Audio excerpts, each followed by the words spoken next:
Kissia is sitting on the living room floor, laying out picture cards for a school project. The sound of running water can be heard outside the bathroom door. Her dad, Tehan, is taking a shower. He was in a hurry and left his phone on the soft seat of the chair. Kissia stares at the black screen of her phone. She's bored. She thinks maybe she should look at the photos from their Sunday trip to the zoo on her dad's phone. She knows the password. It's her birthday. She stands up, walks to the chair, and picks up the phone.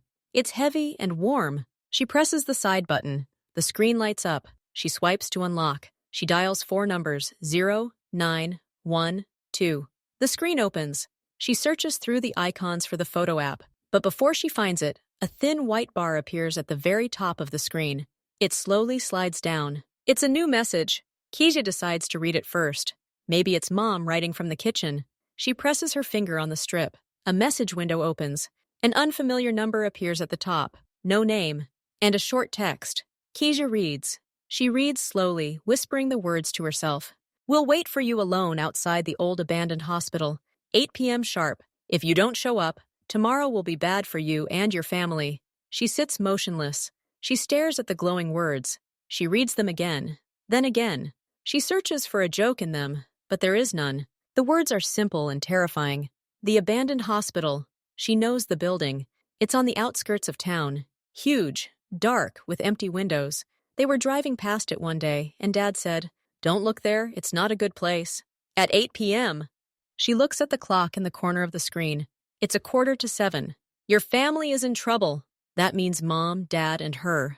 What will they do? What does in trouble mean? She feels very cold inside. Her heart starts pounding loudly and quickly. She hears the water turn off in the bathroom.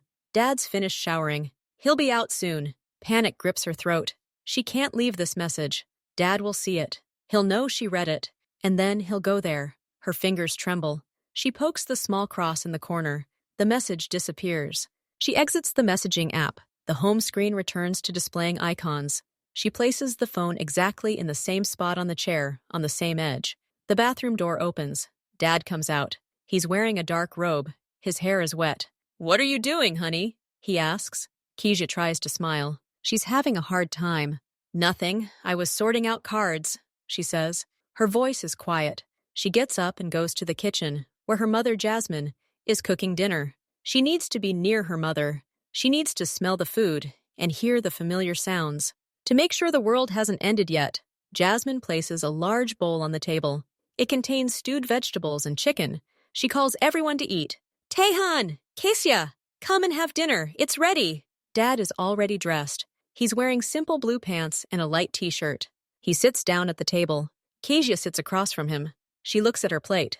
She's not at all hungry. Mom puts food on everyone's plate. She sits down herself. Eat while it's warm. Everyone starts eating, except Dad. He picks up a fork and moves the food around his plate. He doesn't eat. He looks off to the side, into the hallway, to where his phone is on the nightstand. Mom notices this. Tehan, did something happen? You've seemed absent all day. He winces. Everything's fine. Just something to do. I'm waiting for an important call. They promised to call this afternoon, but they still haven't. He says this, but he himself doesn't believe in just business. You can hear it in his voice. He's worried. Maybe they'll call tomorrow? Mom suggests. No, Dad says a little sharply. No, they were supposed to call today. He pushes his plate away, gets up from the table, goes into the hallway, picks up his phone, looks at the screen. His face becomes tense. He scrolls through something with his finger, checks the call log, opens messages. He is looking for something. Kissia sits, holding her breath. She stares at the piece of carrot on her fork. She knows what he's looking for. And he doesn't find it, because she deleted it. Dad frowns. He shrugs, as if he doesn't understand. He returns to the table, but he places the phone next to him on the tablecloth. He sits down again. He doesn't eat. He just stares at the black screen of his phone, waits for it to light up. Then he looks up and at Kissia.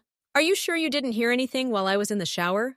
Did your phone beep? Maybe you got a message and accidentally closed it? His eyes are dark, serious. They look straight at her. Kissia feels heat spread across her cheeks.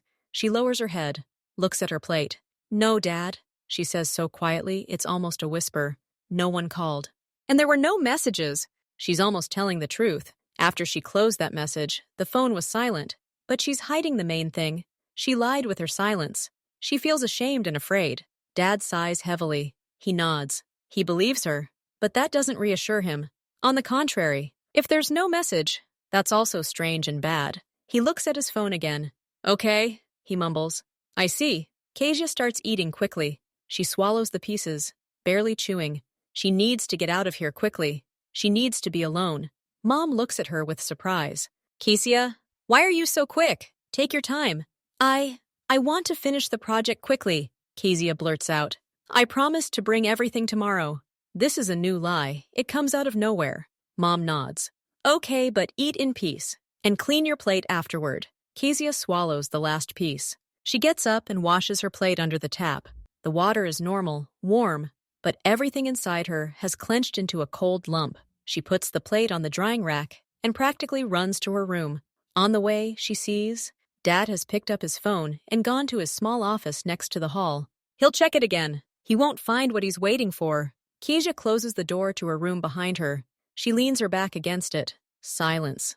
Only the pounding of her heart in her ears and the quiet voices from the television in the living room. She slowly approaches the bed and sits on the edge. She hugs her knees. Now she can think. She thinks about the text message, the word bad. She thinks about her dad's eyes at dinner. He wasn't just waiting for a call. He was waiting for this. He was dreading this call or this text. There was fear in his eyes, real adult fear. Now the pieces are starting to fall into place to form a terrifying picture. Dad often leaves in the evenings. He'll say, business meeting, or we need to sort out some supply issues. He talks a lot on the phone in his office, his voice hushed. Sometimes he comes home very late, tired and gloomy. They say, come alone, or we will come for all of you. She thinks of her mother, of her laughter, of her hands that always smell like vanilla. She thinks of her father's hugs, of how he rocks her on his back like a horse. And now a big dark cloud is looming over it, because of Dad's secret dealings, because he got involved with something bad. Tears well up in her eyes, from fear, from hurt. Why Dad? Why did he drag them all into this? But then another thought occurs to her. He's probably afraid too. He was probably trying to protect them, hiding the truth so they wouldn't be afraid. But now he can't protect them. Now danger has come right to their doorstep. Kezia wipes her eyes with the back of her hand. She can't just sit and cry. Crying won't change anything. She looks at the clock on her childhood alarm clock, 10 to 7. An hour and 10 minutes until 8. A thought flashes through her mind. What if Dad does find a way to find out about the meeting? What if these people call from a different number? Or come here? Then he'll go. He'll go there alone, into the darkness, into the cold, to these evil strangers. The image pops into my head. Dad standing alone in front of a group of men in dark clothes. They're yelling at him. They might push him. They might hit him. And then he doesn't come home. No. That one word rings loud and clear in her head, drowning out her fear. No! She can't let this happen. She can't lose her dad. She can't let her mom cry. She can't let something bad happen to their family. If Dad goes, he might not come back. If Dad doesn't go, they'll come here, to their house. That means someone else has to go.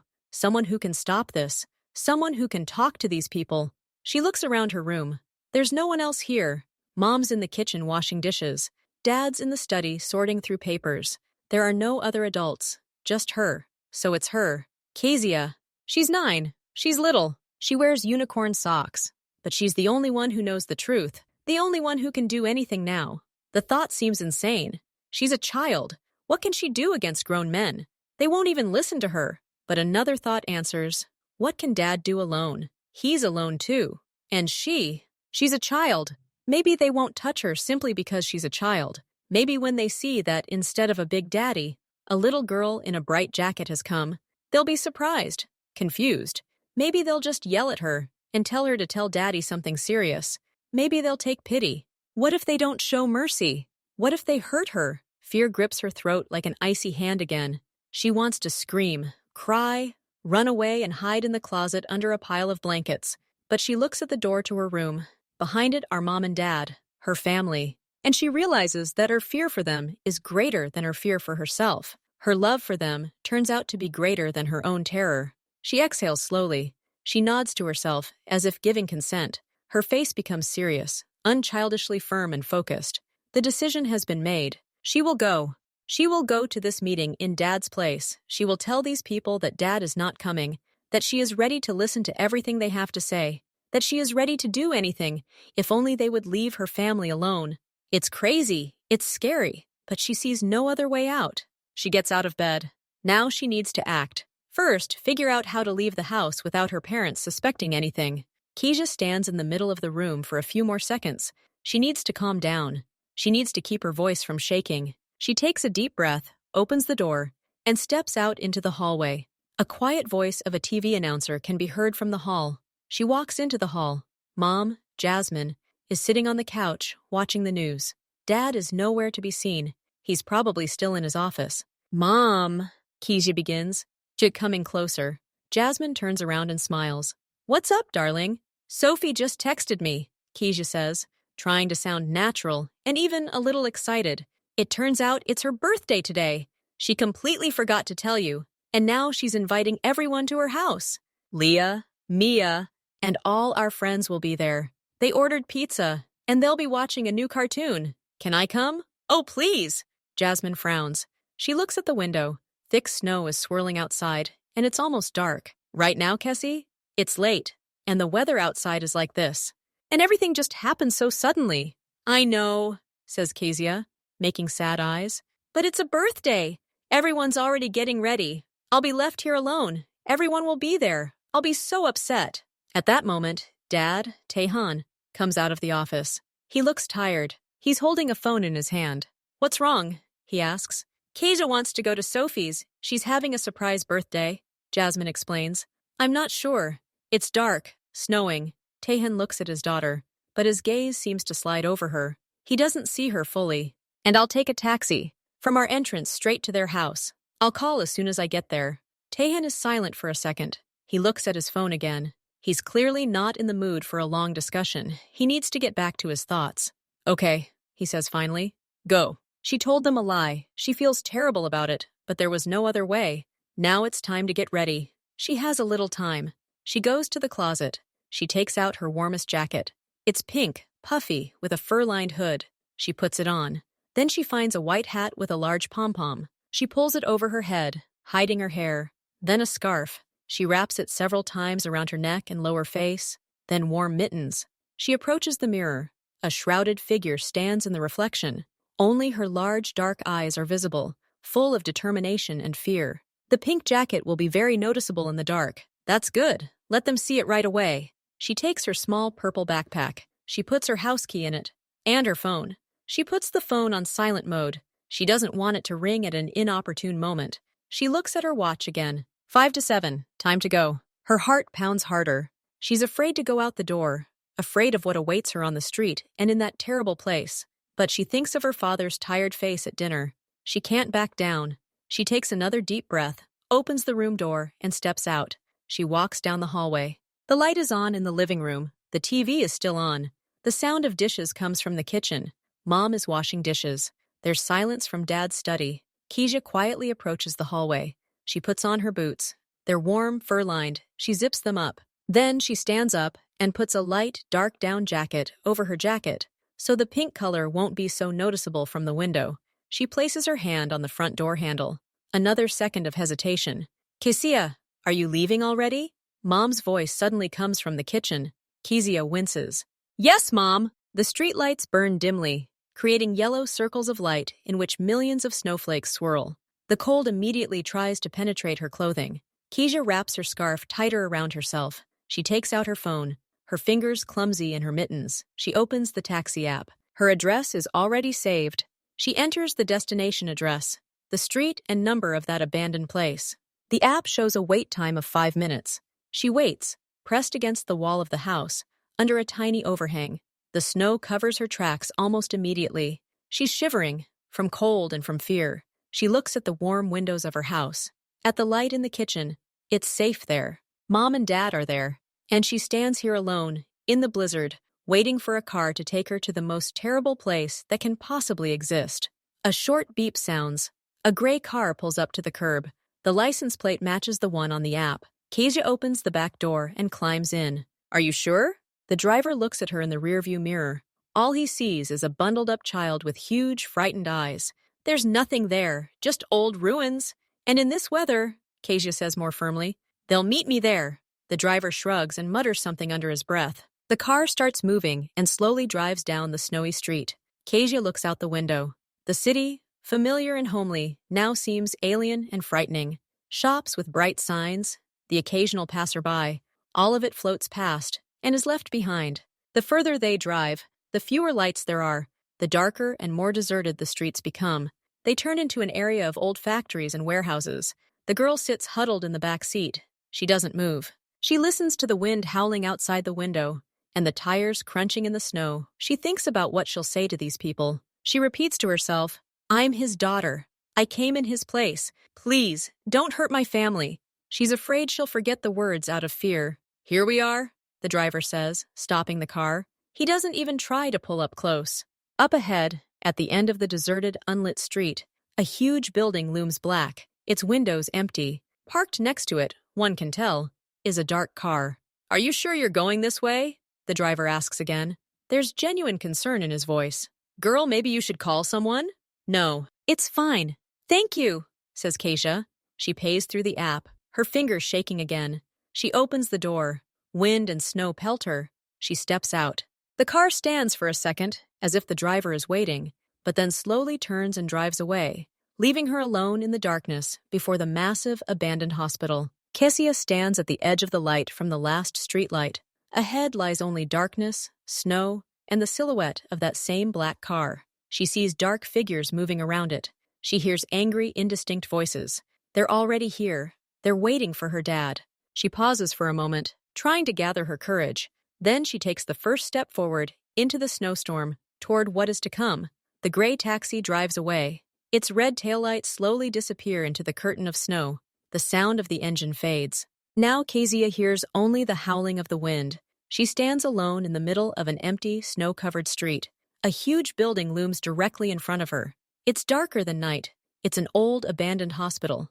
The windows are black holes. Some still have shards of glass sticking out, but they don't shine. They reflect nothing. The roof has caved in places. Snow settles on the ruined walls and balconies. The building feels cold and empty. It looks dead. It's not just old. It's forgotten by everyone. And this is where her dad was called.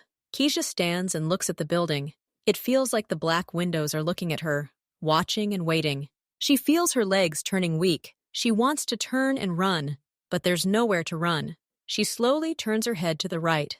There, 30 steps away, is a large black car, an SUV. It's parked under the only working streetlight. The light from the streetlight falls on the roof of the car and on the snow around it.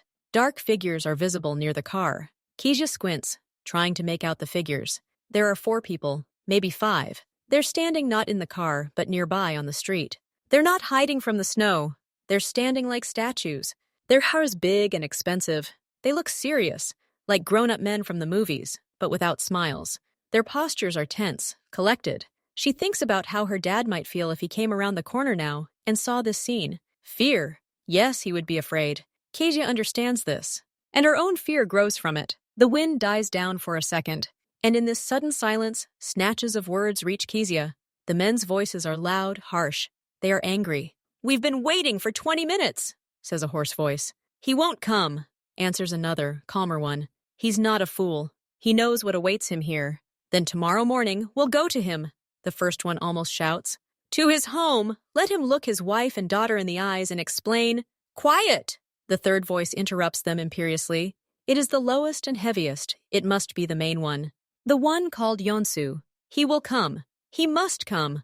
Otherwise, he will lose everything." Then the wind picks up again, and the words are drowned out by its howl. But Kezia has heard enough. To his home. To his wife and daughter. Otherwise, he will lose everything. The words burn inside her. They really do want it to come home. They want to meet Mom, her. They say it so casually, like they're discussing the weather. And she also understands something else. They're angry that Dad didn't come. They think he's afraid of them and hiding. They don't know the message was deleted. They think he simply ignored the threat, and that makes them even angrier. Kezia is shaking. Now she's shaking not just from the cold. She's shaking from the fear that permeates every cell. Her teeth are chattering. She wraps her scarf tighter around herself, but it doesn't help. She looks at the warm light of the lantern under which these men stand. It looks like an island in a dark sea, but this island is dangerous. You can't go there. She looks at her booted feet. They're almost buried in the fresh snow. She takes a small step back, just to feel like she can retreat. But the thought of Mom and Dad stops her. If she backs out now, they'll come tomorrow morning. They'll knock on their door. What then? Dad will try to say something, and they'll be angry because Dad didn't show up today. No, she can't let this happen. She's already here. She's halfway there. She lied to her parents. She made it here. All she has to do is get there. She raises her head again and looks at the group of men. They are arguing again. The tall one is arguing heatedly, waving his arms. The leader, Young-soo, stands with his arms crossed over his chest and listens silently. Keisha closes her eyes for a second. She imagines her mother's smile, her father's arms lifting her high. She remembers them all laughing together at breakfast. She opens her eyes.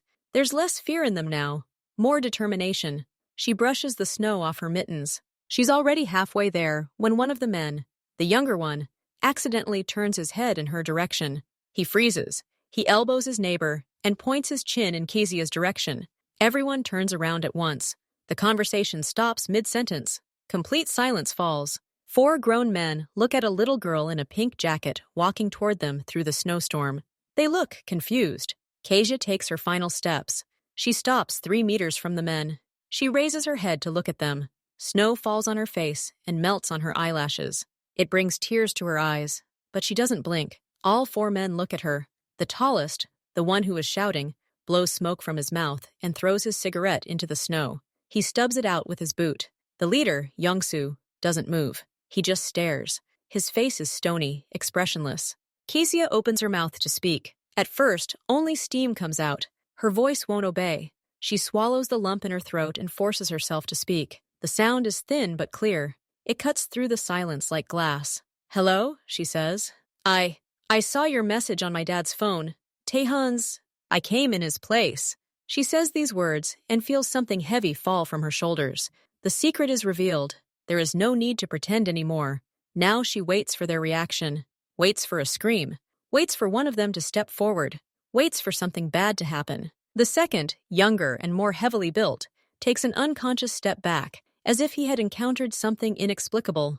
And Yeon-soo continues to stare, but his stony face has begun to change. Incomprehension appears in his eyes, deep, sincere confusion. He looks at this small figure in pink, at her serious, pale face, at the huge eyes that look at him without reproach, but also without fear. There is determination there, and this determination in a child baffles him. 5 seconds pass. 10, 15, nobody says a word. Kezia feels her knees buckle, from tension, from anticipation. She's thought about any reaction but complete silence. She doesn't know what to do next. She's said what she came here to say. The youngest is the first to come to. He coughs uncertainly into his fist. "Baby," he begins, but then falls silent, unsure of what to say. Young-soo slowly lowers his arms, which had been crossed over his chest. He takes a step forward. Now he's closest to Kessie. He looks enormous next to her, but his voice, when he finally speaks, is neither loud nor angry. It's reserved, quiet. "You've got the wrong address," he says. "It's cold here. Go home."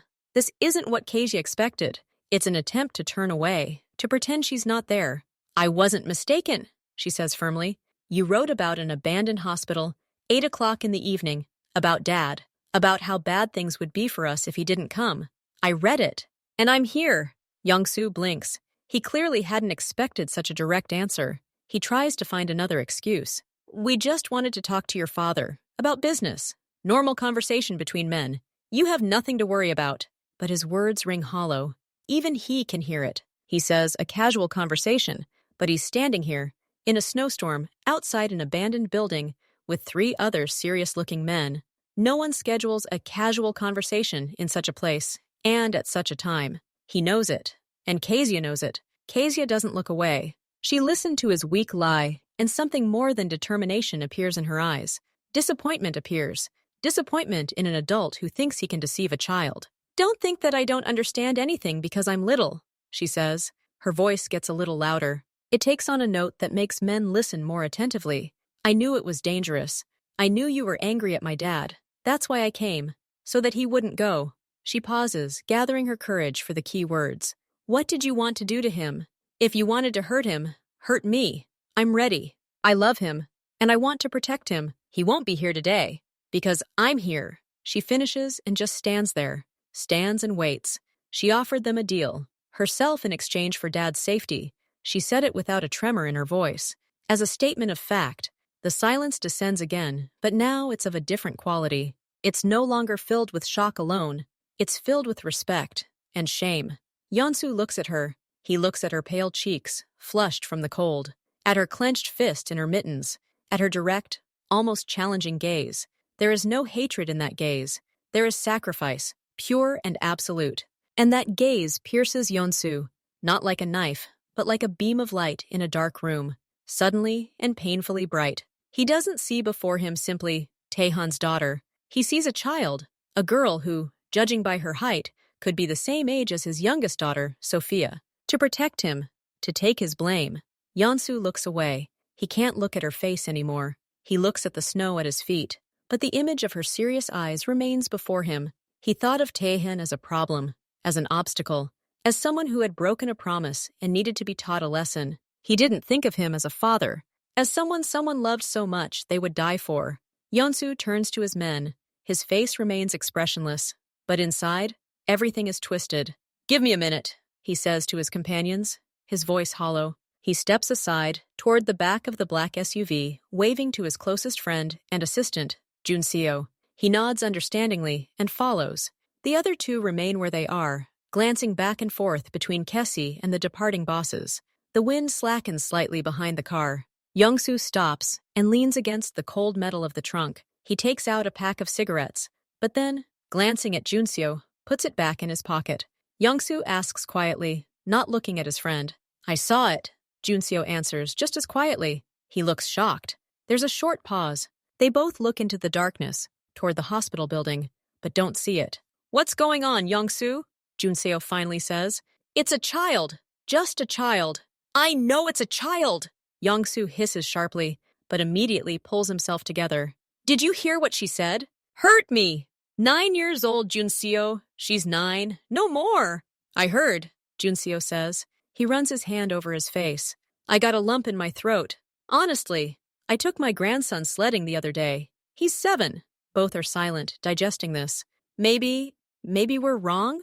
Junseo begins hesitantly. He says what they're both thinking, but afraid to say out loud. "Look, Taehan didn't come, not because he's afraid, but because he didn't know." She deleted the message. She protected him, and now she's come herself. Yeonsu nods, not looking at his friend. He looks down at his shoes. "We're not monsters, Yeonsu. We're businessmen. We have families too. Remember what we said at the beginning. We only wanted to scare him, so he'd pay back the debt and mind his own business. We didn't want that." This one is a 9-year-old girl standing 20 meters away, offering herself as a sacrifice. "And what are you suggesting?" Yeonsu asks hoarsely. "Cancel everything? Just like that? He owes us money. He crossed us." "He does. Yes," Junseo agrees. "But look at her. She's ready to give everything for him." "Everything, Yeonsu. Do you think he won't give it after this? He'll sell his last shirt. He'll do whatever we say. Not out of fear, but because of her. Because she deserves it." Yeonsu closes his eyes. The image of his own daughter flashes through his mind again. He imagines her looking at him with her wide eyes and asking, "Daddy, are you a good person?" And he has no answer. Until today, he thought he was just doing what he had to.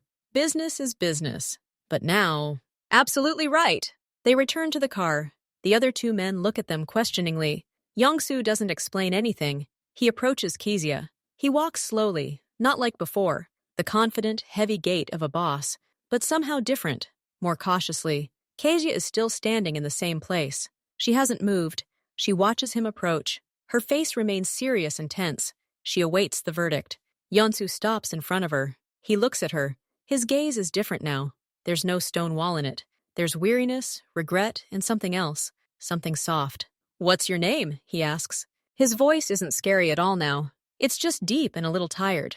Kezia is taken aback by the question for a second. "Kessia," she answers quietly. "Kessia," Yeonsu repeats, as if testing the name. "It's a good name." He sighs heavily, his breath billowing in the cold air. "You're very brave, Kezia. Very. I've seen few people as brave as you in my entire life." He pauses, choosing his words. You made me think. A lot.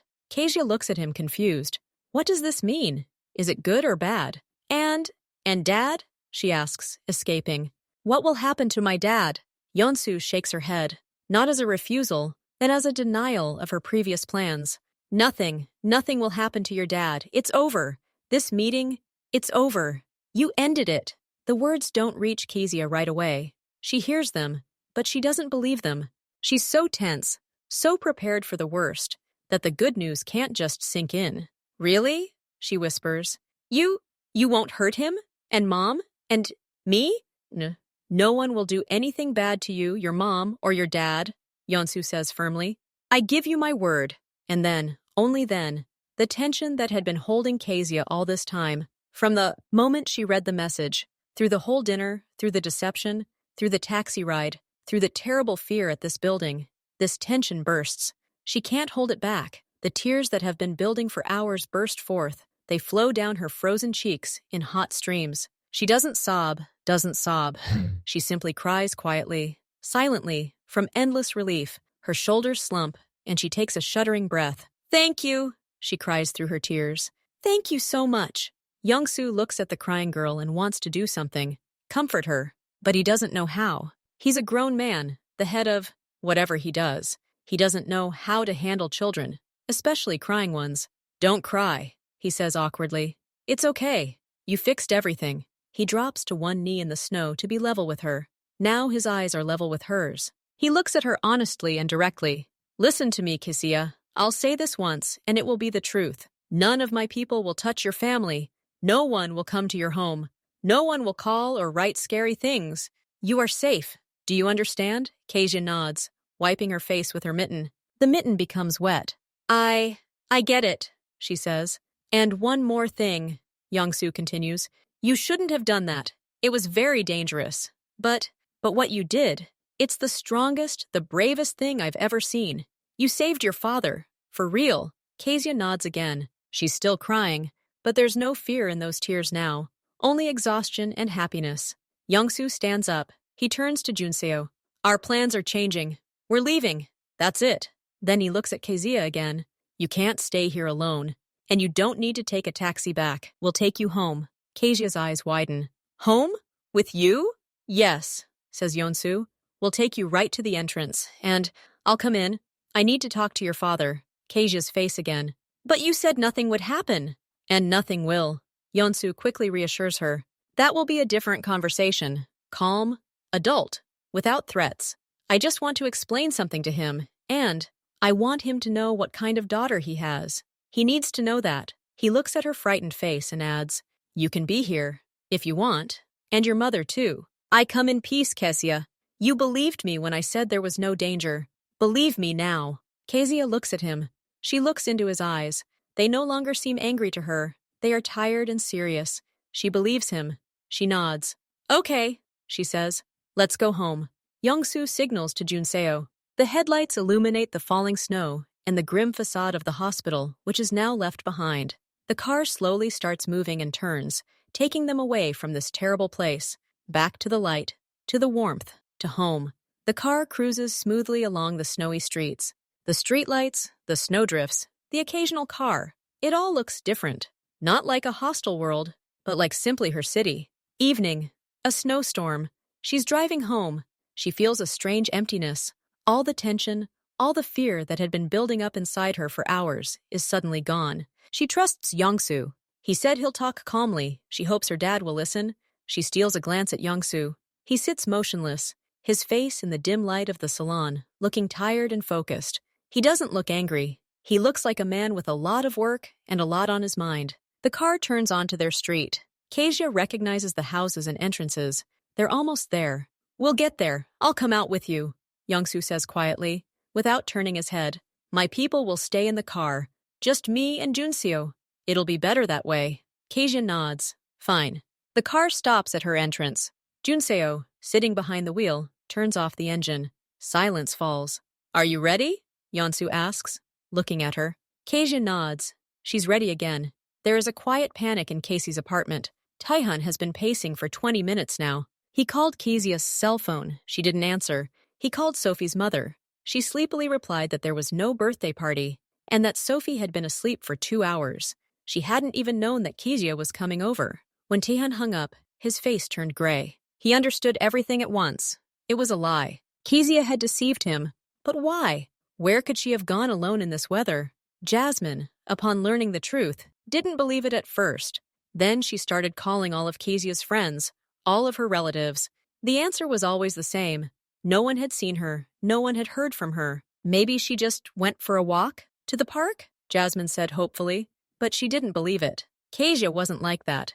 No, Taehan answered gloomily. She's up to something. Something serious. Otherwise, she wouldn't be lying.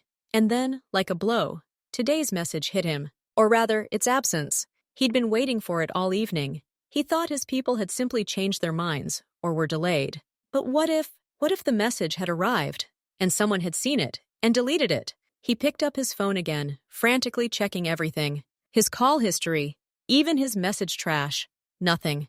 But the feeling of injustice grew. Taehan, what's going on? Jasmine asked, seeing his panic. Do you know something? Tell me! He couldn't say. He couldn't tell her about his affairs, about his debts, about the threats. He was trying to protect his family from this. And now, I'm not sure, he muttered. But we need to call. Call everywhere. They both knew it was too early to call the police, but every minute of waiting was agony. Jasmine sat down on the sofa and began to cry quiet, inconsolable tears. She looked at Kezia's photograph on the wall, at her smile. Where are you, our girl? She whispered. What's wrong with you? Taehan stood by the window, looking out at the snowstorm. He felt like the worst person in the world. He'd dragged his family into his problems. And now his daughter, his little Kezia, was missing. Because of him. He clenched his fists. He was ready to go anywhere, do anything. If only she would come back. If only she would be safe. And at that moment, in the silence of the apartment, there is a knock on the door. Not a bell, but a knock. Firm, confident, but not aggressive. 3 distinct blows. Knock, knock, knock. Taehan and Jasmine freeze. They look at each other. Who could it be at this hour? Not the post office, not the neighbors. Hope and fear simultaneously flare in Taehan's chest. Maybe it's Kezia. Maybe she forgot the key. Jasmine jumps up from the couch and runs into the hallway. Taehan follows her, but his heart is pounding anxiously. Something's wrong. Kezia would ring or knock more softly. Who's there? Jasmine asks without opening the door. A pause. Then a male voice, low and calm. It's about your daughter, Kessie. The voice is unfamiliar, and it pronounces the name not as a question, but as a statement. Without thinking, Jasmine turns the key and pulls the door open. Taehan steps forward to stand between his wife and the intruder. The door opens. First, Taehan sees her. His Kezia. She's standing in the doorway, alive and well. She's wearing her pink jacket and hat. Her face is red from the cold, her eyes a little puffy, as if from crying. But there's no panic in them. She looks at him. Relief, instant and all-consuming, floods Taehan. He's ready to rush forward and grab her in his arms. But his movement freezes because he sees the rest. Behind Kezia, in the dim light of the stairwell, stand 2 men. One is tall, with a stern face, wearing an expensive dark coat. That's Yongsoo. The other, younger and more stocky, wearing a black jacket. That's Junseo. They stand motionless, their faces serious. They look straight at Taehan, and Taehan recognizes Yongsoo. He knows who it is. He knows it too well. He knows what kind of person he is and what he can do.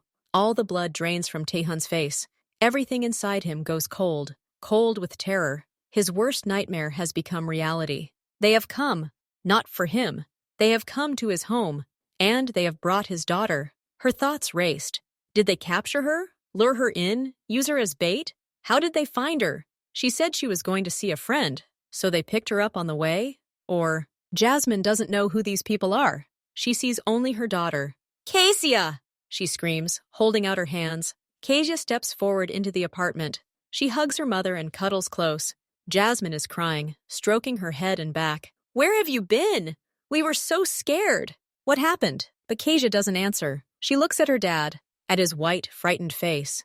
Taehan stands rooted to the spot. He can't move. He looks at Yongsoo, who's still standing in the doorway. His mind frantically searches for a way out, a solution, but finds only emptiness and freezing fear. Yongsoo understands what Taehan sees. He sees panic. He sees fear for the child. He sees a readiness for the worst.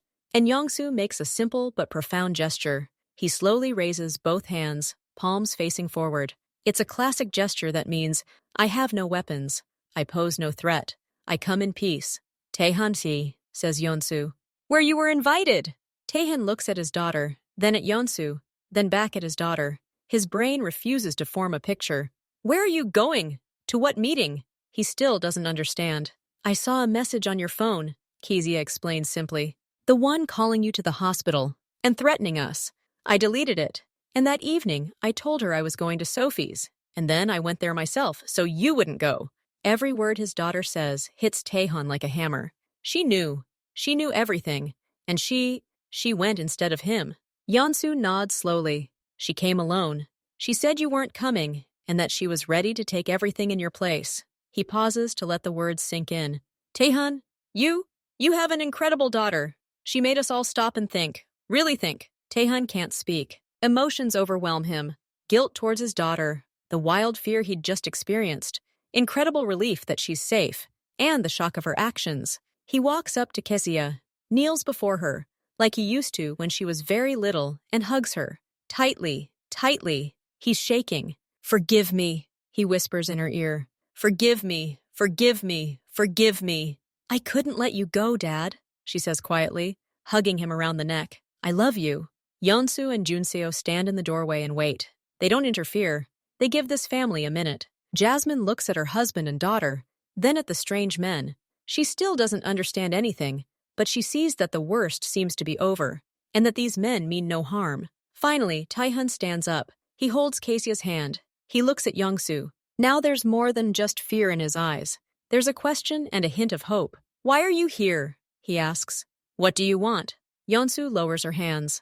We want to talk, calmly, like adults. If you let us in, we'll explain everything. And we'll explain why there's no longer any danger to you and your family. He speaks sincerely. It's audible. Taehan nods slowly. He steps away from the door, gesturing invitingly. Come in. The guests entered the apartment. Yeongsu and Junseo carefully wiped their feet on the rug. They stood in the hallway, hesitant to move forward without an invitation. The cramped space was filled with tension. Taehan still held Kezia's hand, as if afraid it would be taken from him again. He looked at his wife. Jasmine stood next to him, her face pale, her eyes darting from her husband to the strangers, to her daughter. Jasmine, these are business partners, Taehan managed to say, choosing the most neutral words. Yeonsu nodded politely to Jasmine, but didn't smile. His seriousness was appropriate. Kezia pulled her hand out of Dad's and pulled him into the living room. Dad, sit down. Mom, sit down. I'll tell you everything. Everything that happened. She spoke with a firmness unexpected for her age. She felt she had to be the center of attention now, to calm and explain everything to everyone. She helped her confused mother into a chair and pushed her father toward the sofa. Taehan lowered his head, unable to look at his daughter. I got scared, Kezia continued, so I deleted it, so you wouldn't see. I thought that if you didn't see, you wouldn't go. And if you didn't go, then they wouldn't do anything bad, because it wasn't your fault that you didn't come. She spoke with childish logic, which now seemed so clear and terrifying. At dinner, you kept waiting for the call, and I realized that this is exactly what you were waiting for, that you knew about these people and were afraid of them. And then I got even more scared. I thought that if they didn't call, they might come here, or that they could do whatever they wanted with me, but you wouldn't be there today. Taehan listened, his heart breaking. He imagined the scene, his little girl alone in the night in a snowstorm approaching a group of dangerous men. For him, because of his mistakes. Cassie, he whispered hoarsely. They were very surprised at first, she continued, ignoring his broken voice. Then Uncle Yeonsu said they just wanted to talk, but I knew that wasn't true. I said I wasn't so stupid as to not understand, that I knew everything, and that I was ready. She walked up to her father, took his face in her small hands, and forced him to look at her. I said it, Dad, because I love you. I couldn't let you go. I couldn't let them hurt you. Not at all. I didn't know what they would do, but I was ready, because I love you, and Mom, and our home. Taehan couldn't hold back any longer. He hugged her, held her close, and buried his face in her pink jacket. His shoulders shook. He cried, quietly, soundlessly, from shame, from relief, from endless, all-consuming love and gratitude for this small, brave person in his arms. Forgive me, he repeated over and over. I'm so sorry. Forgive me. Kezia hugged him back and stroked his head, the way he often did when she was sad. It's okay, Dad. It's okay now. They changed their minds. The room fell silent, broken only by Taehan's suppressed sobs. Then Yongsu coughed cautiously into his fist. May I? He asked quietly, taking a step forward.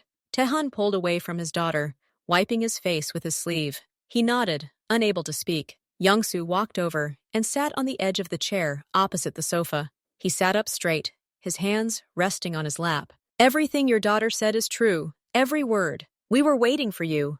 We were angry. We were discussing what we would do tomorrow if you didn't show up. And then out of the snowstorm came her, in that pink jacket, like a bright flash in this darkness. He looked at Kezia, and for a moment, something like warmth flickered in his eyes. She came up to me and said what she said.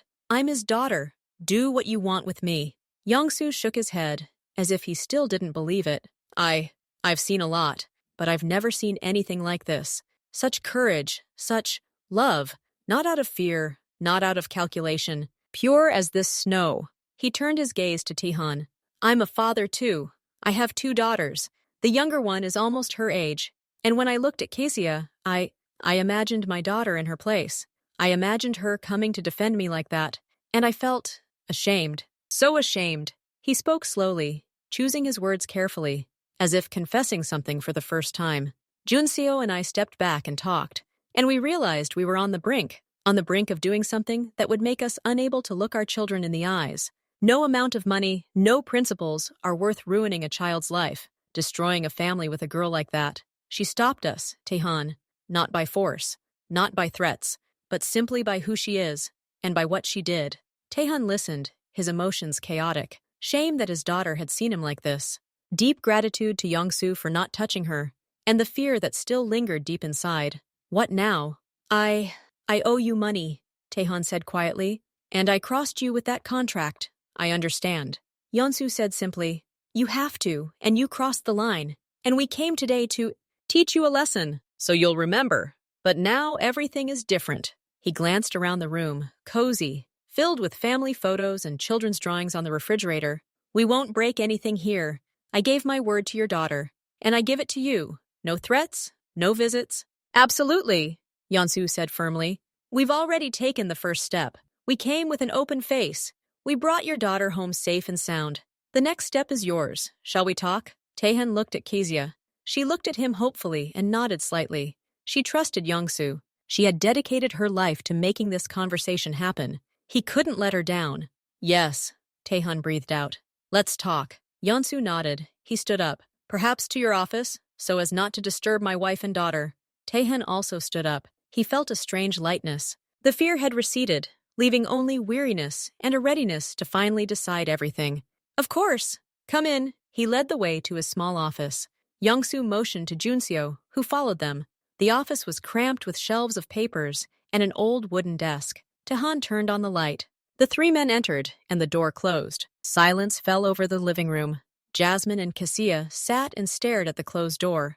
Then Jasmine slowly stood up. She walked over to Kezia, sat down next to her on the sofa, and hugged her. She hugged her silently, very tightly. She didn't ask anything else. She didn't ask who these people were, what Daddy was doing, what his debts were. She simply held her daughter, who smelled of cold snow and something foreign, a car, cigarette smoke. She felt a slight tremor run through Kessie's body. The adrenaline was wearing off, and the reaction was setting in. It's over, Jasmine whispered in her ear, stroking her back. You're home. You're safe.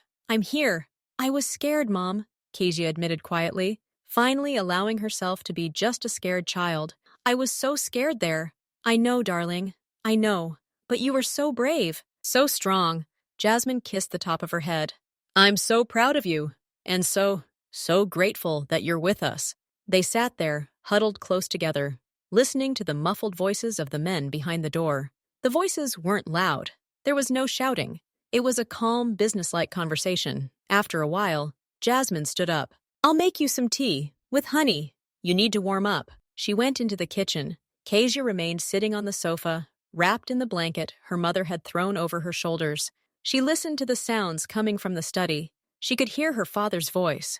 It sounded tired but confident. Then Yeonsu's voice. Short, clear sentences. Then her father again. She didn't understand the words, but she understood the tone. There was no argument.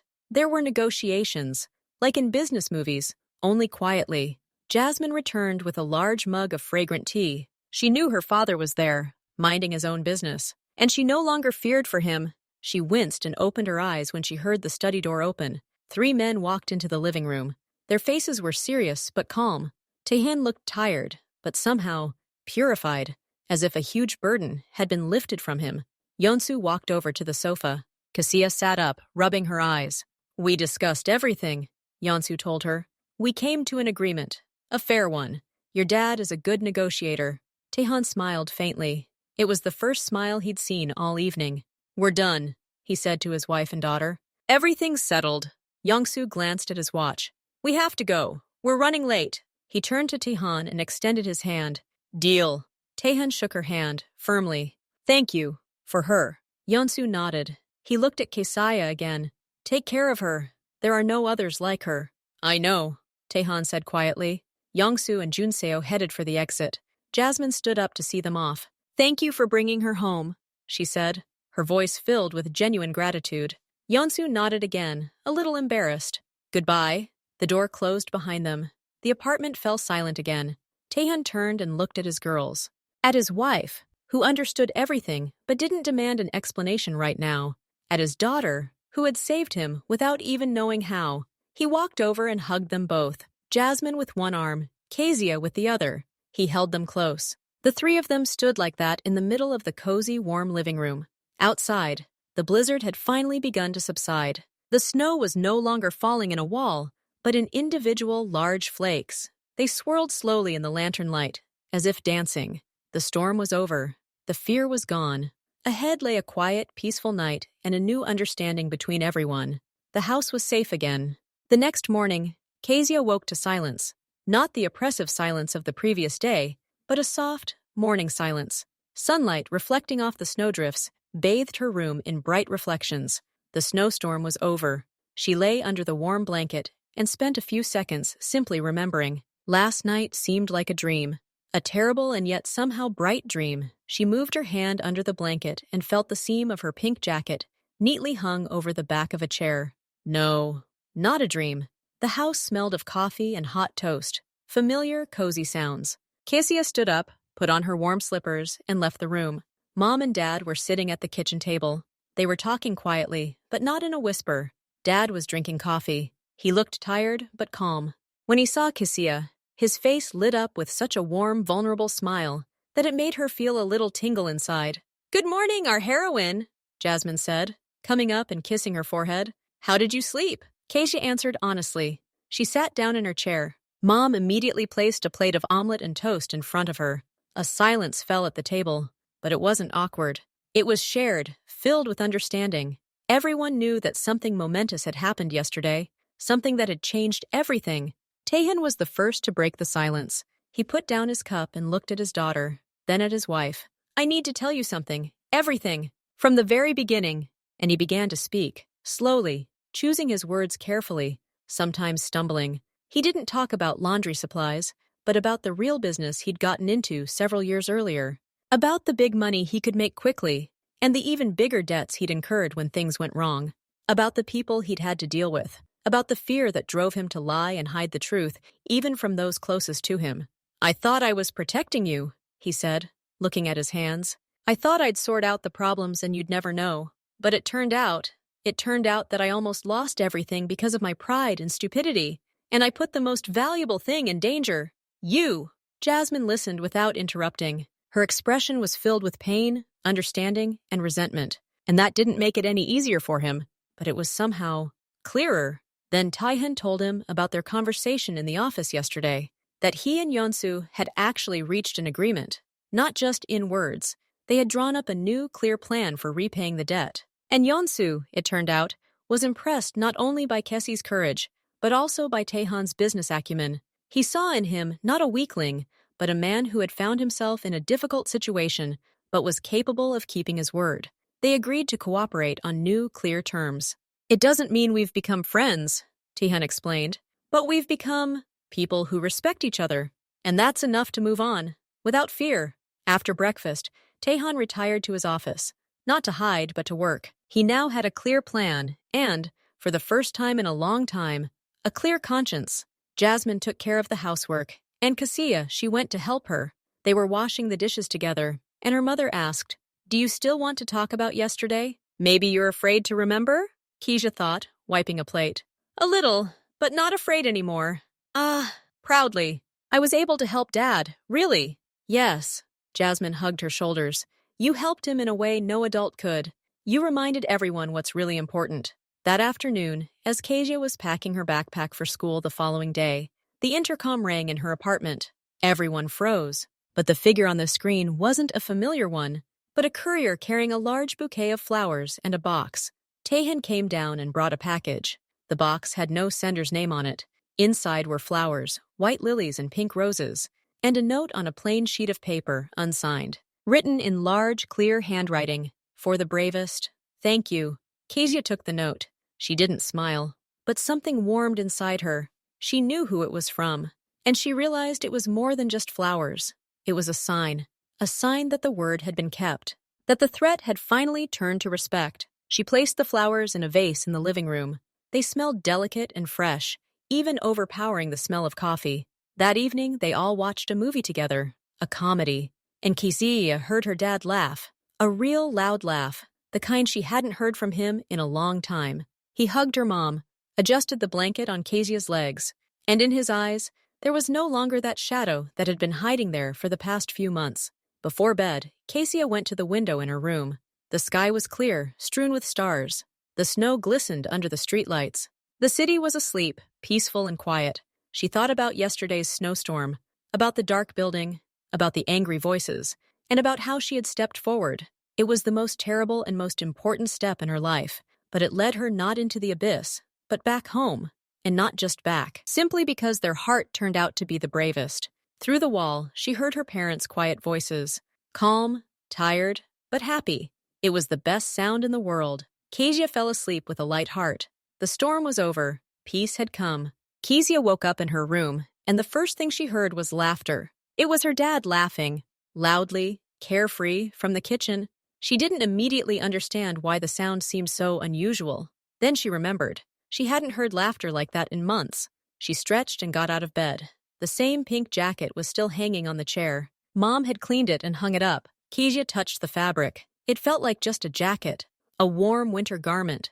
But she knew it wasn't just a jacket. It was her armor. As she left the room, she saw that the door to her father's office was open. Usually it was closed. Now it stood wide open. Kezia peered inside. Her father was sitting at his desk, but he wasn't looking at his phone. His expression grim. He was talking on the landline, explaining something, nodding. His voice was confident, businesslike, but without the stiffness it had had before. He noticed her in the doorway, smiled and waved. The kitchen smelled of pancakes. Jasmine stood by the stove, humming. Plates, juice, and jam were already on the table. "Here comes our heroine," Mom said. "Sit down. The first pancakes will be ready soon." Everything was as before, but also not as before. There was a feeling of lightness in the air, as if all the windows in the house had finally been opened and the heavy, stale air had been released. At breakfast, Dad put his phone aside, deliberately. He didn't glance at it anxiously. "Today is an important day for me," he announced. "A meeting with the new partners, real ones, in a legitimate laundry business. Thanks." He looked at Kezia. "To the one person who helped me clear the rubble and see what's really important." "Good luck, Dad," Kezia said. After breakfast, she went to get ready for school. It was her first day since that evening. She put on her uniform and thought about how she would interact with her friends. What would she tell Sophie? After all, she had lied about her birthday. She would have to come up with a new lie to cover up the old one. The thought made her feel uneasy. As if reading her thoughts, Mom walked into the room. "Are you worried?" "A little," Kezia admitted.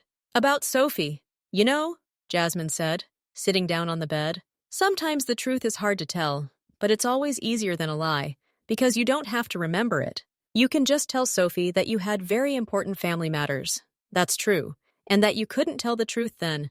True friends will understand." Kezia nodded, her mother's words reassuring.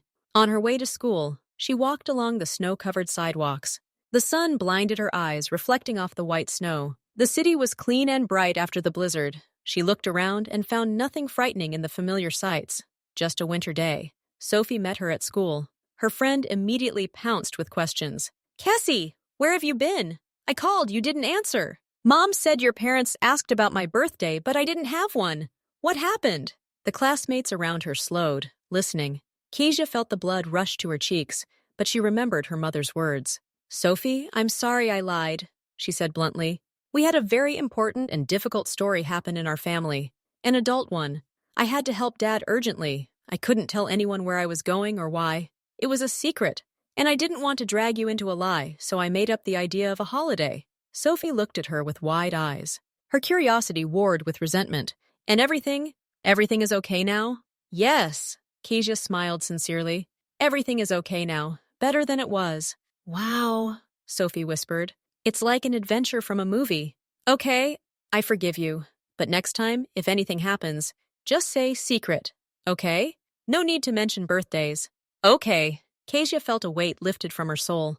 Lessons went on as usual, but Kezia sometimes caught herself looking out the window, not to daydream, but simply because. Her thoughts were calm. She listened to the teacher, wrote in her notebook, whispered with Sophie. Ordinary school life. And this ordinariness now seemed like a precious gift. After school, she didn't rush home, but went to a cafe with her friends for hot chocolate. She laughed at their jokes, and her laughter was light and genuine. When she returned home, she found her dad already there. He was in a good mood. The meeting went great, he said over tea. We signed the preliminary agreement. Everything was clean and transparent, and you know what's most important? I wasn't afraid, not a bit, because I have nothing to hide. Over tea, he told them about his new plans. Yes, Yongsoo, I received the documents. Everything is in order. I'll send the signed copies by courier tomorrow. Yes, thank you. Everything is in order. He hung up and, noticing his daughter's gaze, smiled. Business matters. Everything according to plan. About how one act of hers, so desperate and reckless, like a stone thrown into water, had rippled and changed everything. It had changed Yongsoo. It had changed Dad. It had made their family stronger. She no longer felt like just a child, for whom adults made all their decisions, ordinary and extraordinary at the same time, because now she knew the secret. Even in the darkest snowstorm, if you move forward with love in your heart, you will surely find your way home. And home isn't just walls. It's a place where you're loved, where you can make mistakes but will be forgiven, where fears are left at the door, and where Daddy's laughter rings louder than any storm. Kezia closed her eyes, but sleep wouldn't come. She stood and went to the window. It was quiet outside. The street lamp illuminated the neat snowdrifts, as if the blizzard hadn't raged here yesterday. She looked at her hands, normal child's hands, but they now knew what it was like to hold a threatening phone, to open a door into a blizzard, to step into unfamiliar danger. She returned to bed, her thoughts flowing calmly. She remembered not fear, but the feeling when Yongsoo said, "It's over." It was like the first drop of rain after a long heat wave. It was like a mother removing a splinter. First it stings, and then comes relief. The next day at school, everything was the same, but her eyes saw a little more. She looked at her classmates, at the teachers, and thought, everyone probably has their own quiet storm, their own secret, their own anxiety. And maybe the most important thing is not to pretend everything is perfect, but simply to be there, like she was there for her dad, even without knowing how to help him, just to be. That evening, the whole family played a board game. Dad cracked funny jokes, Mom laughed, and Kezia tried to win. And she did. Dad pretended to be very upset, then dragged her around the living room to music playing on the phone. They twirled, and the sleeves of the pink jacket hanging on a chair swung in time, as if she were dancing too. Before bed, Kezia hung the jacket in the closet. She touched the fabric again. Now it was simply her favorite warm jacket. There was no fear left in it. Only the memory remained. Even in the darkest night, you can find a little courage, just enough to take one step. And sometimes one step is enough to dispel any storm.